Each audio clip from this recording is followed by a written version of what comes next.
संत नामदेव जी महाराष्ट्र की धरती पर जन्मे वे महान आत्मा थे, जिनका जीवन स्वयं में एक चलता फिरता भजन था।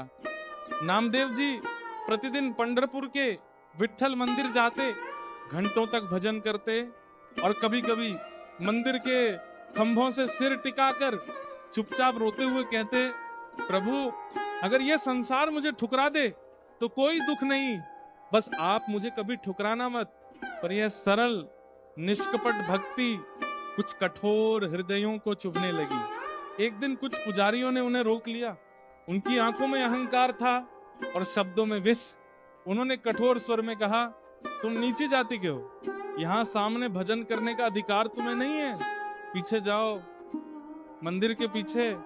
ये सुनकर नामदेव जी का हृदय कांप उठा। एक क्षण के लिए उनकी आंखें भर आईं, पर उन्होंने कोई प्रश्न नहीं किया, कोई तर्क नहीं दिया। उन्होंने केवल मन ही मन कहा, प्रभु अगर ये भी आपकी इच्छा है तो यही सही। भरे हुए हृदय से वे मंदिर के पीछे चले गए।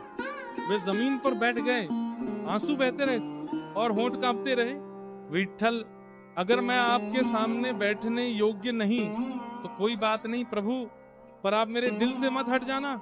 और फिर उन्होंने गाना शुरू किया, विठ्ठल विठ्ठल पांडुरंग विठ्ठल। ये भजन नहीं था, ये एक तड़प थी, ये एक पुकार थी, ये उस आत्मा की आवाज थी जिसके पास भगवान के सिवा और कोई सहारा नहीं था। और तभी आकाश जैसे ठहर गया, हवा जैसे रुक गई। मंदिर के भीतर भगवान विठ्ठल की मूर्ति धीरे धीरे स्वयं घूमने लगी। जिस दिशा में अहंकार था भगवान ने पीठ कर ली, और जिस दिशा में आंसू थे भगवान ने मुख कर लिया। अब भगवान विठ्ठल अपने भक्त नामदेव जी के सामने थे। पुजारी स्तब्ध रह गए, उनके हाथ कांपने लगे। उन्हें समझ आ गया, भगवान को न जाति चाहिए, न अधिकार, न नियम। भगवान को चाहिए सच्ची भक्ति और सच्चा प्रेम। नामदेव जी ने आंखें खोली। भगवान को सामने देखकर वे फूट फूट कर रो पड़े। वे बोले, प्रभु मैं तो जहां भी बैठूं आप वहीं हो। मेरे लिए मंदिर की दिशा क्या मायने रखती है? जब आप मेरे दिल में बसे हो तभी भगवान विठ्ठल प्रकट हुए। उनकी आंखों में भी करुणा थी।